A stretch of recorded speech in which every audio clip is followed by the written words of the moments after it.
स्वागत है आपका सनातन तीर्थ यात्रा चैनल पर।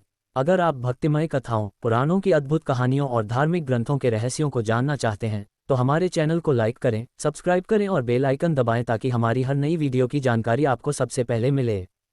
पूर्व काल की बात है, परम पुण्य में पवित्र नैमिषारण्य क्षेत्र बड़ा मनोहर जान पड़ता था। वहाँ बहुत से मुनि एकत्रित हुए थे। भांति भांति के पुष्प उस स्थान की शोभा बढ़ा रहे थे। पीपल, पारिजात, चंदन, अगर, गुलाब तथा चंपा आदि अन्य बहुत से वृक्ष उसकी शोभा वृद्धि में सहायक हो रहे थे। भांति भांति के पक्षी, नाना प्रकार के मृगों का झुंड, अनेक पवित्र जलाशय तथा बहुत सी बावलियां उस वन को विभूषित कर रही थीं। झुंड की झुंड गौएं उस वन की शोभा बढ़ा रही थीं। नैमिषारण्यवासी मुनियों का द्वादशा वार्षिक यज्ञ, जिसमें गेहूं, चना, उड़द, मूंग और तिल आदि पवित्र अन्नों से यज्ञ मंडप सुशोभित था। वहां होम कुंड में अग्निदेव प्रज्वलित थे और आहुतियां डाली जा रही थीं। उस महायज्ञ में सम्मिलित होने के लिए बहुत से मुनि और ब्राह्मण अन्य स्थानों से आए। स्थानीय महर्षियों ने उन सब का यथायोग्य सत्कार किया। रथविजों सहित वे सब लोग जब आराम से बैठ गए तब परम बुद्धिमान लोमहर्षण सूत जी वहां पधारे। उन्हें देखकर मुनिव को बड़ी प्रसन्नता हुई। उन सब ने उनका यथावत सत्कार किया। सूत जी भी उनके प्रति आदर का भाव प्रकट करके एक श्रेष्ठ आसन पर विराजमान हुए। उस समय सब ब्राह्मण सूत जी के साथ वार्तालाप करने लगे। बातचीत के अंत में सबने व्यास शिष्य लोमहर्षण जी से अपना संदेह पूछा। साधु शिरोमणि, आप पुराण, तंत्र, शतशास्त्र, इतिहास तथा देवताओं और दैत्यों के जन्म, कर्म एवं चरित्र सब जानते हैं। वेद शास्त्र, पुराण, महाभारत तथा मोक्ष शास्त्र में कोई भी बात ऐसी नहीं है जो आपको ज्ञात न हो। महामते, आप सर्वज्ञ हैं, अतः हम आपसे कुछ प्रश्नों का उत्तर सुनना चाहते हैं। बताइए, ये समस्त जगत कैसे उत्पन्न हुआ? भविष्य में इसकी क्या दशा होगी? स्थावर जंगम रूप संसार सृष्टि से पहले कहाँ लीन था और फिर कहाँ लीन होगा? लोमहर्षण जी ने कहा, जो निर्विकार, शुद्ध, नित्य परमात्मा सदा एक रूप और सर्वविजयी हैं, उन भगवान विष्णु को नमस्कार है। जो ब्रह्मा, विष्णु और शिव रूप से जगत की उत्पत्ति, पालन तथा संहार करने वाले हैं तथा जो भक्तों को संसार सागर से तारने वाले हैं, उन भगवान को प्रणाम है। जो एक होकर भी अनेक रूप धारण करते हैं, स्थूल और सूक्ष्म सब जिनके ही स्वरूप हैं, जो अव्यक्त कारण और व्यक्त कार्य रूप तथा मोक्ष के हेतु हैं, उन भगवान विष्णु को नमस्कार है। जो जगत की उत्पत्ति, पालन और संहार करने वाले हैं, जरा और मृत्यु जिनका स्पर्श नहीं करती, जो सबके मूल कारण हैं, उन परमात्मा विष्णु को नमस्कार है। जो इस विश्व के आधार हैं, अत्यंत सूक्ष्म से भी सूक्ष्म हैं, सब प्राणियों के भीतर विराजमान हैं, क्षर और अक्षर पुरुष से उत्तम तथा अविनाशी हैं, उन भगवान विष्णु को प्रणाम करता हूँ। जो वास्तव में अत्यंत निर्मल ज्ञान स्वरूप हैं, किंतु अज्ञानवश नाना पदार्थों के रूप में प्रतीत हो रहे हैं, जो विश्व की सृष्टि और पालन में समर्थ एवं उसका संहार करने वाले हैं, सर्वज्ञ हैं, जगत के अधीश्वर हैं, जिनके जन्म और विनाश नहीं होते, जो अव्यय, आदि, अत्यंत सूक्ष्म तथा विश्वेश्वर हैं, उन श्री हरि को तथा ब्रह्मा आदि देवताओं को मैं प्रणाम करता हूँ। तत्पश्चात इतिहास, पुराणों के ज्ञाता, वेद, वेदांग के पारंगत विद्वान, संपूर्ण शास्त्रों के तत्वज्ञानी भगवान व्यास को, जो मेरे गुरुदेव हैं, प्रणाम करके मैं वेद के तुल्य माननीय पुराण का वर्णन करूंगा। पूर्व काल में दक्ष आदि श्रेष्ठ मुनियों के पूछने पर कमल योनि भगवान ब्रह्मा जी ने जो सुनाई थी, वही पापनाशिनी कथा मैं इस समय कहूंगा। मेरी वह कथा बहुत ही विचित्र और अनेक अर्थों वाली होगी। उसमें श्रुतियों के अर्थ का विस्तार होगा। जो इस कथा को सदा अपने हृदय में धारण करेगा अथवा निरंतर सुनेगा, वह अपनी वंश परंपरा को कायम रखते हुए स्वर्गलोक में प्रतिष्ठित होगा। मनु की इस सृष्टि परंपरा का पाठ करने वाला मनुष्य संतानवान होता और सूर्य का सायुज्य प्राप्त करता है। लोमहर्षण जी कहते हैं, पूर्व काल में जब ब्रह्मा जी सृष्टि का विस्तार करना चाहते थे, उस समय उनके मन से महर्षि अत्रि का प्रादुर्भाव हुआ, जो चंद्रमा के पिता थे। सुनने में आया है कि अत्रि ने 3000 दिव्य वर्षों तक अनुतरित तपस्या की। उसका तेज ऊर्ध्वगामी होने पर उनके नेत्र से जल के रूप में गिरा और 10 दिशाओं को प्रकाशित करने लगा। चंद्रमा को गिरते देख लोक पितामह ब्रह्मा जी ने संपूर्ण लोकों के हित की इच्छा से उसे रथ पर बिठाया। अत्रि के पुत्र महात्मा सोम के गिरने पर ब्रह्मा जी के पुत्र तथा अन्य महर्षियों ने उनकी स्तुति की। स्तुति करने पर उन्होंने अपना तेज समस्त लोकों की पुष्टि के लिए सब ओर फैला दिया। चंद्रमा ने उस श्रेष्ठ रथ पर बैठकर समुद्र पर्यंत समूची पृथ्वी की 21 बार परिक्रमा की। उस समय उनका जो तेज छूकर पृथ्वी पर गिरा, उससे सब प्रकार के अन्न आदि उत्पन्न हुए, जिनसे ये जगत जीवन धारण करता है। इस प्रकार महर्षियों के स्तवन से तेज को पाकर महाभाग्यवान चंद्रमा ने बहुत वर्षों तक तपस्या की। उससे संतुष्ट होकर ब्रह्मवेता महर्षि ब्रह्मा जी ने उन्हें बीज, औषधि, जल तथा ब्राह्मणों का राजा बना दिया। मृदुल स्वभाव वालों में सबसे श्रेष्ठ सोम ने वह विशाल राज्य पाकर राजसूय यज्ञ का अनुष्ठान किया, जिसमें लाखों की दक्षिणा बांटी गई। उसने अपने तेज से देवताओं के विग्रह को लज्जित कर दिया। उस समय ब्रह्मा जी ने तारा से पूछा, ठीक ठीक बताओ, ये किसका पुत्र है? तब वह हाथ जोड़कर बोली, चंद्रमा का है। इतना सुनते ही राजा सोम ने उस बालक को गोद में उठा लिया और उसका मस्तक सूंघकर बुद्ध नाम रखा। यह बालक बड़ा बुद्धिमान था। बुद्ध आकाश में चंद्रमा से प्रतिकूल दिशा में उदित होते हैं। मुनि व बुद्ध के पुत्र पूर्वा हुए, जो बड़े विद्वान, तेजस्वी, दानी, यज्ञकर्ता तथा अधिक दक्षिणा देने वाले थे। वे ब्रह्मवादिनी होकर यज्ञों के अनुष्ठान में संलग्न रहते थे, सत्य बोलते थे और अपनी बुद्धि को पवित्र रखते थे। तीनों लोकों में उनके समान यशस्वी दूसरा कोई नहीं था। ब्रह्मवादिनी उर्वशी ने मान छोड़कर उनका वर्णन किया। राजा पूर्वा उर्वशी के साथ पवित्र स्थानों में 59 वर्षों तक विहार करते रहे। उन्होंने महर्षियों द्वारा प्रशंसित प्रयाग में राज्य किया। उनका ऐसा ही प्रभाव था। पूर्वा के 7 पुत्र हुए, जो गंधर्व लोक में प्रसिद्ध और देव कुमारों के समान सुंदर थे। उनके नाम इस प्रकार हैं: आयु, अमावस, विश्वायु, धर्मात्मा, श्रुतायु, रायु और वनायु। भीम के पुत्र कांचन प्रभ थे और उनके पुत्र महाबली सुहोत्र हुए। सुहोत्र के पुत्र का नाम जहू था, जो केशिनी के गर्भ से उत्पन्न हुए थे। उन्होंने सर्पमेध नामक महान यज्ञ का अनुष्ठान किया। एक बार गंगा उन्हें पति बनाने के लोभ से उनके पास गई, किंतु उन्होंने अनिच्छा प्रकट कर दी। तब गंगा ने उनकी यज्ञशाला बहा दी। ये देखकर जहू ने क्रोध में भरकर कहा, गंगे, मैं तेरा जल पीकर तेरे इस प्रयत्न को अभी व्यर्थ किए देता हूँ। तू अपने इस घमंड का फल शीघ्र पाले। यूं कहकर उन्होंने गंगा को पी लिया। ये देखकर महर्षियों ने बड़ी प्रार्थना करके गंगा को जहू की पुत्री के रूप में प्राप्त किया। तब से वे जहनवी कहलाने लगीं। तत्पश्चात जहू ने यौवनामृत में श्रेष्ठ कावेरी से मिलन किया। जहू ने कावेरी के गर्भ से सुंदर, धार्मिक पुत्र को जन्म दिया। सुंदर अजग के पुत्र बलाकाश्व हुए और बलाकाश्व के पुत्र कुश हुए। कुश के देवताओं के समान तेजस्वी 4 पुत्र हुए: कुश, कुश, नाभ, कुशा और मूर्तिमान। राजा कुश वन में रहकर ग्वालों के साथ पले थे। उन्होंने इंद्र के समान पुत्र प्राप्त करने की इच्छा से 1000 वर्षों तक तप किया। 1000 वर्ष पूर्ण होने पर इंद्र भयभीत होकर उनके पास आए। उन्होंने स्वयं अपने को ही उनके पुत्र रूप में प्रकट किया। उस समय वे राजा गाधी के नाम से प्रसिद्ध हुए। कुश की पत्नी पौरा थी। उसी के गर्भ से गाधी का जन्म हुआ था। गाधी की एक परम सौभाग्यशाली कन्या हुई, जिसका नाम सत्यवती था। गाधी ने उस कन्या का विवाह शुक्राचार्य के पुत्र ऋचिक के साथ किया था। ऋचिक अपनी पत्नी से बहुत प्रसन्न रहते थे। उन्होंने अपने तथा राजा गाधी के पुत्र होने के लिए पृथक पृथक चरु तैयार किए और अपनी पत्नी से कहा, शुभे, इस चरु का उपयोग तुम करना और इसका उपयोग अपनी माता से कराना। तुम्हारी माता को जो पुत्र होगा वह तेजस्वी क्षत्रिय होगा। लोक में दूसरा क्षत्रिय उसे जीत नहीं सकेगा। वह बड़े बड़े क्षत्रियों का संहार करने वाला होगा। तथा तुम्हारे लिए जो चरु है वह तुम्हारे पुत्र को धीर, तपस्वी, शांतिपरायण एवं श्रेष्ठ ब्राह्मण बनाएगा।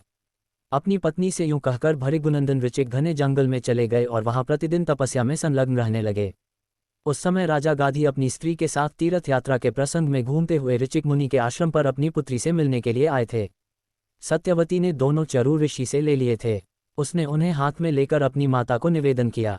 उसकी माता ने देववश अपना चरु पुत्री को दे दिया और पुत्री का चरु स्वयं ग्रहण कर लिया। तदनंतर सत्यवती ने समस्त क्षत्रियों का विनाश करने वाला गर्भ धारण किया। उसका शरीर अत्यंत उद्दीप्त हो रहा था। देखने में वह बड़ी भयंकर जान पड़ती थी। ऋचिक ने उसे देखकर योग द्वारा सब कुछ जान लिया और उससे कहा, भद्रे, तुम्हारी माता ने चरु बदलकर तुम्हें ठग लिया। तुम्हारा पुत्र कठोर कर्म करने वाला और अत्यंत दारुण होगा, तथा तुम्हारा भाई ब्रह्मभूत तपस्वी होगा, क्योंकि मैंने तपस्या से सर्वरूप ब्रह्म का भाव उसमें स्थापित किया था। तब सत्यवती ने अपने पति को प्रसन्न करते हुए कहा, मुने, मेरा पुत्र ऐसा न हो। आप जैसे महर्षि से ब्राह्मण धर्म की उत्पत्ति हो, यह मैं नहीं चाहती। ये सुनकर मुनि बोले, भद्रे, मेरा पुत्र ऐसा हो, ये संकल्प मैंने नहीं किया है। तथापि पिता और माता के कारण पुत्र कठोर कर्म करने वाला हो सकता है। उनके यूं कहने पर सत्यवती बोली, मुने, आप चाहें तो नूतन लोकों की भी सृष्टि कर सकते हैं। फिर योग्य पुत्र उत्पन्न करना कौन बड़ी बात है। आप मुझे शांतिपरायण, कोमल स्वभाव वाला पुत्र देने की कृपा करें। यदि चरु का प्रभाव अन्यथा न किया जा सके तो वैसा उग्र स्वभाव का पौत्र भले ही हो जाए, पुत्र वैसा कदापि न हो।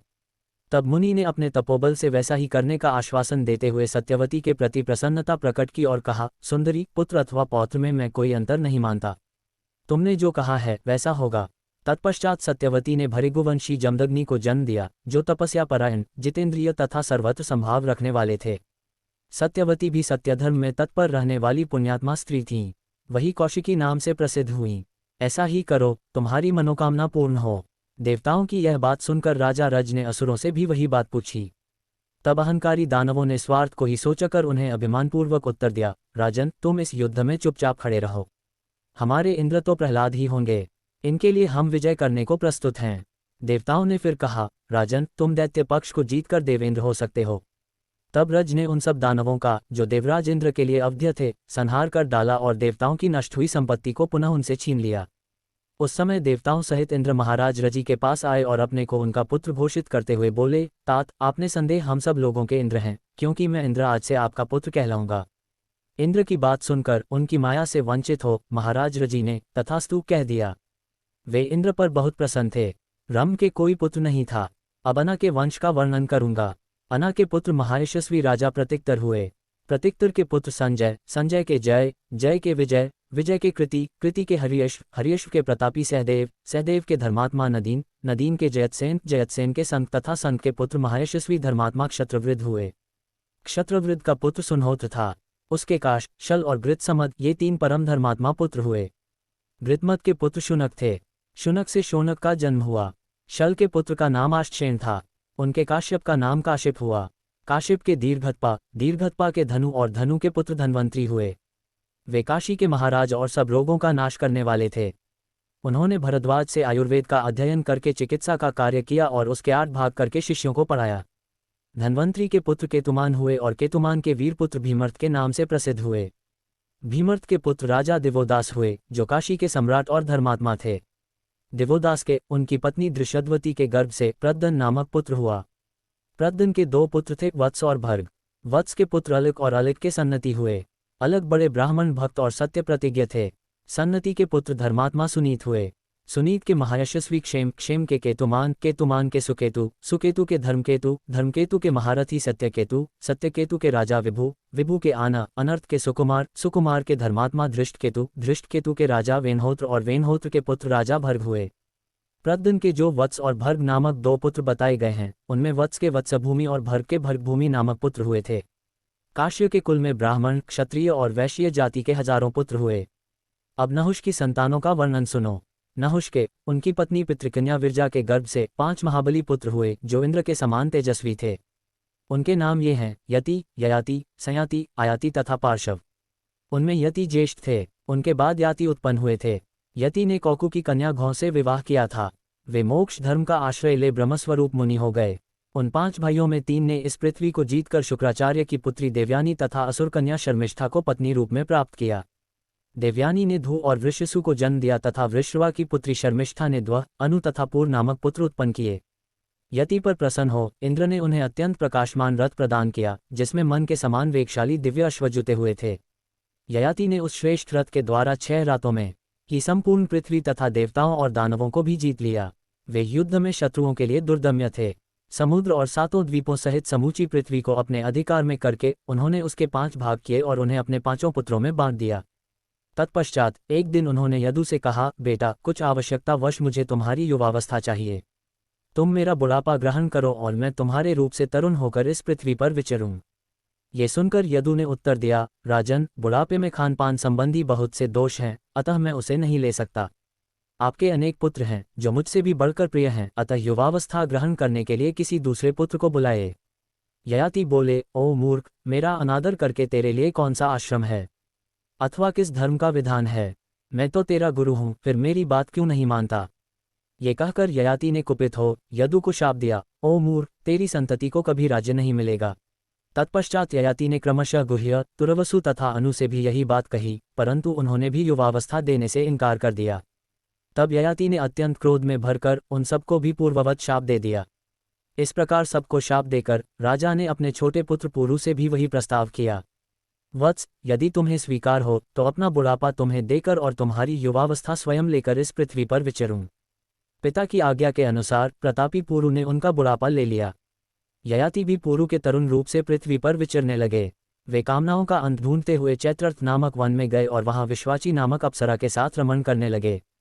जब काम और भोग से तृप्त हो चुके, तब पुरु के समीप जाकर उन्होंने अपना बुढ़ापा ले लिया। उस समय ययाति ने जो उद्गार प्रकट किया, उस पर ध्यान देने से मनुष्य सब भोगों की ओर से अपने मन को उसी प्रकार हटा सकता है, जैसे कछुआ अपने अंगों को समेट लेता है। ययाति बोले, भोगों की इच्छा उन्हें भोगने से कभी शांत नहीं होती, अपितु घी से आग की भांति और भी बढ़ती ही जाती है। संसार में जो भी धान्य, सुवर्ण, पशु तथा स्त्रियां हैं, वे सब एक मनुष्य के लिए भी पर्याप्त नहीं हैं। बूढ़े होने वाले मनुष्य के बाल पक जाते हैं, दांत टूट जाते हैं, परंतु धन और जीवन की आशा उस समय भी शिथिल नहीं होती। यो कहकर राजर्षि ययाति स्त्री सहित वन में चले गए। वहाँ बहुत दिनों तक उन्होंने भारी तपस्या की। तपस्या के अंत में भृगुदंग नामक तीरथ के भीतर उन्होंने सद्गति प्राप्त की। अगर वीडियो अच्छा लगा हो तो लाइक करें और चैनल को सब्सक्राइब करना न भूलें।